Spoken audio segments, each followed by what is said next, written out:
Good evening అండి. Welcome to minds academy. ఇది మన అకాడమీ. మనం ఏపీఎస్సి గ్రూప్ 1 మరియు గ్రూప్ 2కి ఆంధ్రప్రదేశ్ కరెంట్ అఫైర్స్ అనేవి ప్రతిరోజు కూడా డిస్కస్ చేసుకుంటున్నాం.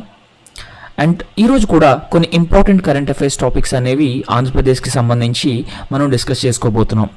దానిలో మొదటి టాపిక్ ఏంటి అని అంటే, రీసెంట్గా పార్లమెంట్లో ఆంధ్రప్రదేశ్ పొగాకు సాగులో 2వ స్థానంలో ఉందని చెప్పడం జరిగిందనమాట బై మినిస్టర్. సో దీన్ని కనుక మనం ఒక్కసారి అర్థం చేసుకుంటే ఇది చాలా ఇంపార్టెంట్ టాపిక్ అనమాట.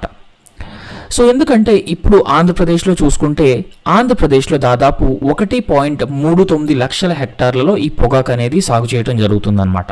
అంటే 2024-25లో ఆంధ్రప్రదేశ్లో కంప్లీట్గా అంటే 1.39 లక్షల హెక్టార్లో ఇది సాగు అవుతుంది. అండ్ దాంతోపాటు ఇప్పుడు మనం ఓవరాల్గా ఇండియాలో గుజరాత్ అనేది టాప్ ప్లేస్లో ఉందన్నమాట ఈ పొగాకు సాగులో.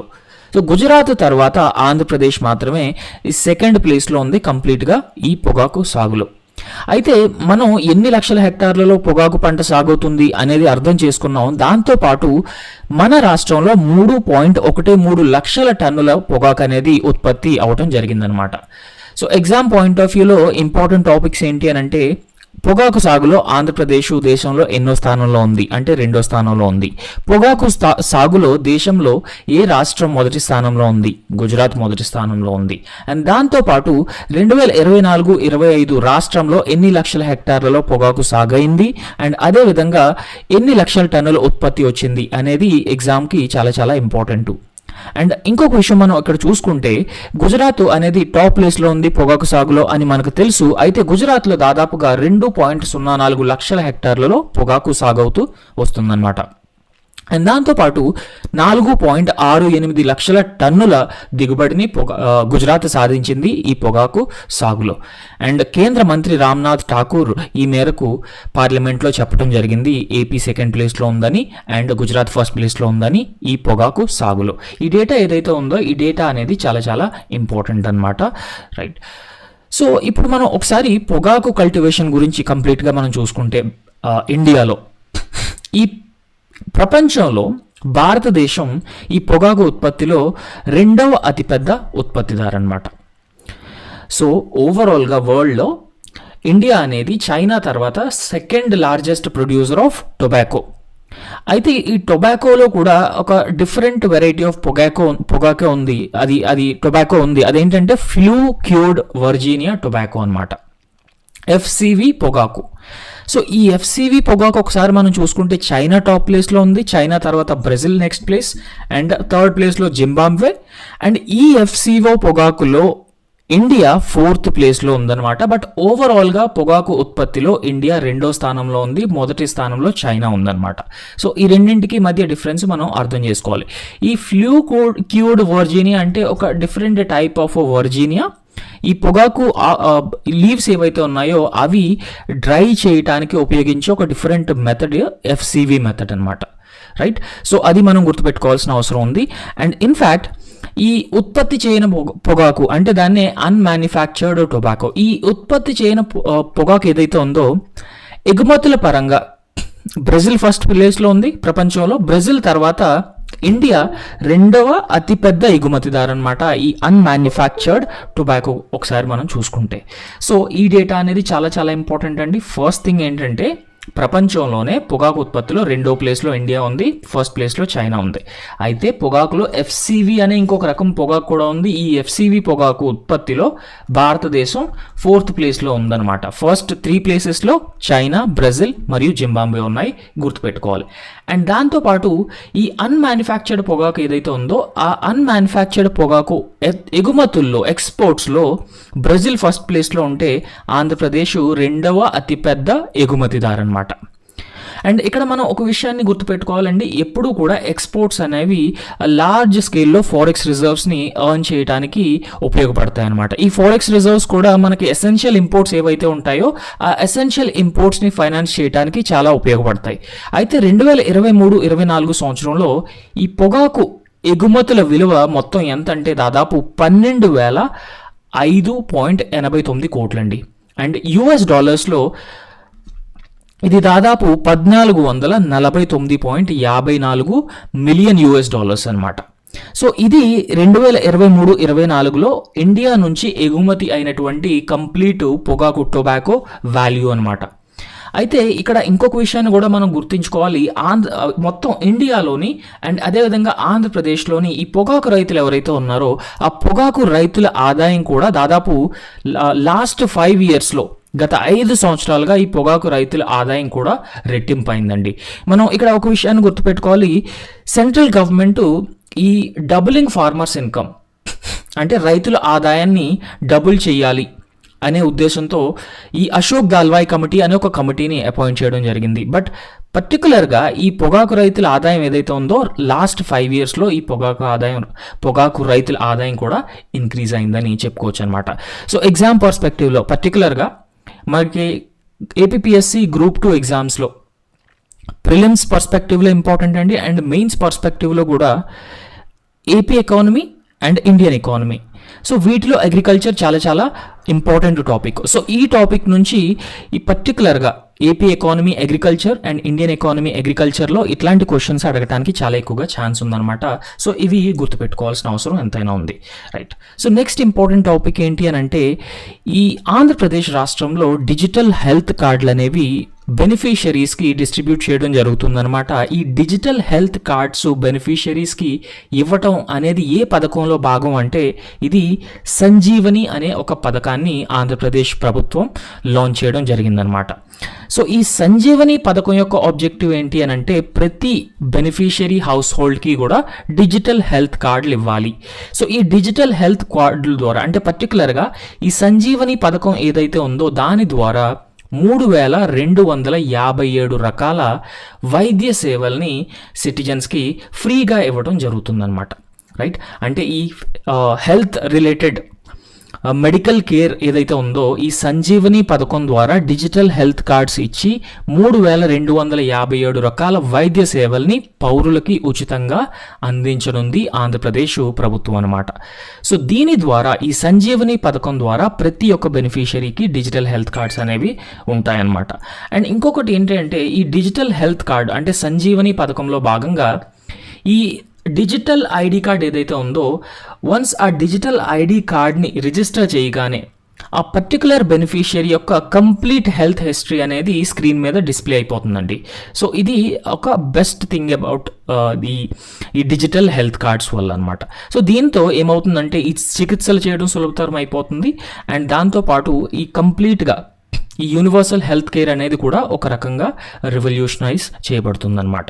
అండ్ ఇంకొక విషయం మనం గుర్తుపెట్టుకుంటే ఈ సంజీవని అనే పథకంలో భాగంగా డిజిటల్ హెల్త్ కార్డ్స్ ప్రస్తుతం కుప్పంలో పైలట్ ప్రాజెక్ట్ కింద అమలు చేస్తున్నారనమాట.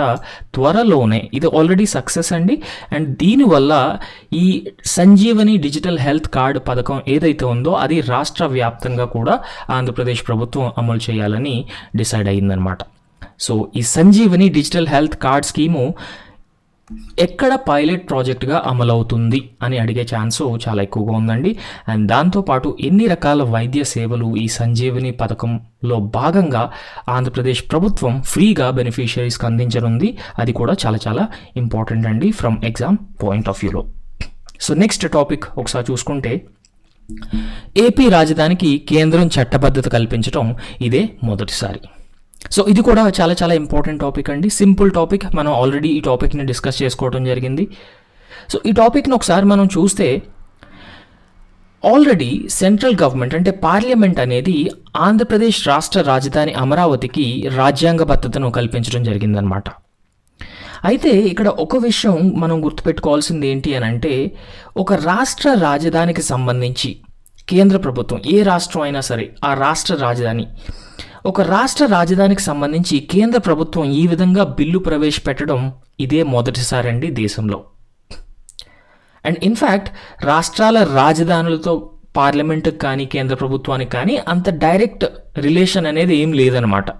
బట్ అమరావతి వచ్చేసరికి సెంట్రల్ గవర్నమెంట్ ఒక స్పెషల్ కేర్ తీసుకొని మొట్టమొదటిసారిగా దేశంలో ఒక రాష్ట్ర రాజధానికి ఈ పర్టికులర్ స్టాచ్యుటరీ లీగల్ బ్యాకింగ్ అనేది ప్రొవైడ్ చేయడం జరిగిందనమాట.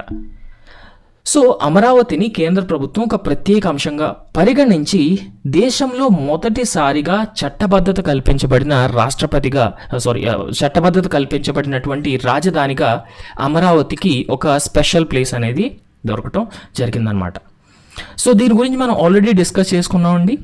అదేంటి అని అంటే March 28న and 2026న Andhra Pradesh state legislative assembly అనేది ఒక స్పెషల్ సెషన్ని కన్వీన్ చేసి ఒక రెజల్యూషన్ని పాస్ చేయడం జరిగిందండి. ఆ రెజల్యూషన్ ఏంటి అని అంటే అమరావతికి పార్లమెంటు స్టాచ్యుటరీ బ్యాకింగ్ ఇవ్వాలి. ఈ రెజల్యూషన్ని ఎవరికి పంపించబడిందండి? ఇది సెంట్రల్ గవర్నమెంట్కి పంపించబడింది అనమాట. సో సెంట్రల్ గవర్నమెంట్ ఎందుకు పంపించబడింది అంటే అమరావతికి లీగల్ బ్యాకింగ్ ఇవ్వాలి. అండ్ అమరావతికి లీగల్ బ్యాకింగ్ ఇవ్వడం కూడా దేశంలోనే మొదటిసారి. వేరే ఏ రాష్ట్ర రాజధానికి కూడా లీగల్ బ్యాకింగ్ ఇవ్వడం అనేది లేదు, పర్టికులర్గా ఒక బిల్లు ప్రవేశపెట్టి పార్లమెంట్లో. బట్ ఈ రెజల్యూషన్ ఏదైతే ఉందో Andhra Pradesh state legislative assembly pass చేసిన రెజల్యూషను ఇది కేంద్ర ప్రభుత్వానికి పంపించబడింది. అండ్ కేంద్ర ప్రభుత్వంలో క్యాబినెట్ అప్రూవ్ చేసి ఈ Andhra Pradesh state reorganisation amendment bill, ఈ Andhra Pradesh state reorganisation amendment bill 2026 ఏదైతే ఉందో ఆ బిల్ని ప్రిపేర్ చేసి ఆ బిల్ని లోక్సభలో ప్రవేశపెట్టడం జరిగింది. ఎప్పుడు ప్రవేశపెట్టారంటే 1 ఏప్రిల్ 2026న లోక్సభలో ప్రవేశపెట్టడం జరిగింది. అండ్ అదే రోజున లోక్సభలో ఈ బిల్లు కూడా ఆమోదించడం జరిగిందనమాట. సో లోక్సభలో ఈ బిల్లు ఆమోదించిన తర్వాత దీన్ని రాజ్యసభలో 2 ఏప్రిల్ 2026న ప్రవేశపెట్టారండి. 2 ఏప్రిల్ 2026న ప్రవేశపెట్టారు. రాజ్యసభలో కూడా ఈ bill same date with voice ఓట్తో పాస్ అవటం జరిగిందనమాట. సో లోక్సభలో అదేవిధంగా రాజ్యసభలో పాస్ అయిన తర్వాత నెక్స్ట్ స్టెప్ ఏంటంటే దీన్ని రాష్ట్రపతికి పంపించాలి. ఈ AP state reorganisation amendment bill 2026 ఏదైతే ఉందో దాన్ని రాష్ట్రపతికి పంపించాలి. అండ్ రాష్ట్రపతి కూడా 6 ఏప్రిల్ 2026న పర్టికులర్గా దీనికి అప్రూవల్ ఇవ్వడం అనేది జరిగిందనమాట. అంటే 6 ఏప్రిల్ 2026న Andhra Pradesh state reorganisation bill was passed and it becomes a law అనమాట. అంటే ఇది ఒక చట్టంలాగా మారిందనమాట. ఈ ఆంధ్రప్రదేశ్ స్టేట్ రీఆర్గనైజేషన్ యాక్ట్లో ఏ సెక్షన్ని సవరణ చేశారు అంటే section 5 Clause 2 of Andhra Pradesh state reorganisation amendment bill amendment act 2026. ఈ సెక్షన్ 5 Clause 2లో అమరావతి ఆంధ్రప్రదేశ్ రాజధాని అని ఒక పర్టికులర్ క్లాజ్ని ఎంటర్ చేయడం జరిగిందనమాట. సో ఎప్పటి నుంచి అమరావతి ఆంధ్రప్రదేశ్ రాజధాని అని అంటే జూన్ 2. సో జూన్ 2, 2024 నుంచి కూడా అమరావతి ఆంధ్రప్రదేశ్ రాజధాని అనే విషయాన్ని ఈ ఆంధ్రప్రదేశ్ స్టేట్ రీఆర్గనైజేషన్ అమెండ్మెంట్ యాక్ట్లో క్లియర్గా మెన్షన్ చేయడం జరిగిందనమాట. సో ఇక్కడ మనం ఈ డేట్ని గుర్తుపెట్టుకోవాలి అండ్ ఏ సెక్షన్ అమెండ్ చేశారో అది గుర్తుపెట్టుకోవాలి. And AP special special session ఏ డేట్న కన్వీన్ చేశారు అది గుర్తుపెట్టుకోవాలి. Lok Sabha approval, Rajya Sabha approval and president's assent ఏ రోజు ఇచ్చారనే విషయాన్ని కూడా మనం గుర్తుపెట్టుకోవాలి. అండ్ దాంతోపాటు ఇప్పుడు ఈ Andhra Pradesh state reorganisation amendment bill 2026 లోక్సభలో రాజ్యసభలో పాస్ అయిన తర్వాత ప్రెసిడెంట్కి పంపించబడినప్పుడు ఒక పర్టికులర్ ఆర్టికల్ ఉందండి, అది ఆర్టికల్ 111 అనమాట. సో ఈ ఆర్టికల్ 111లో పవర్స్ని యూజ్ చేసుకొని ప్రెసిడెంట్ ఏప్రిల్ 6, 2026న ఈ Andhra Pradesh state reorganisation amendment bill ఏదైతే ఉందో దానికి అసెంట్ ఇవ్వడం జరిగిందనమాట. సో మనం ఆల్రెడీ ఆర్టికల్ 111 గురించి మాట్లాడుకోవడం జరిగింది. ఆర్టికల్ 111లో ప్రెసిడెంట్ ముందు సర్టెన్ ఆప్షన్స్ ఉంటాయన్నమాట. అంటే president may give assent to the bill and president may withhold assent to the bill. అంటే ప్రెసిడెంట్ ఈ అసెంట్ ఇవ్వకుండా విత్హోల్డ్ చేసుకుంటారనమాట, అంటే డిలే చేయడం.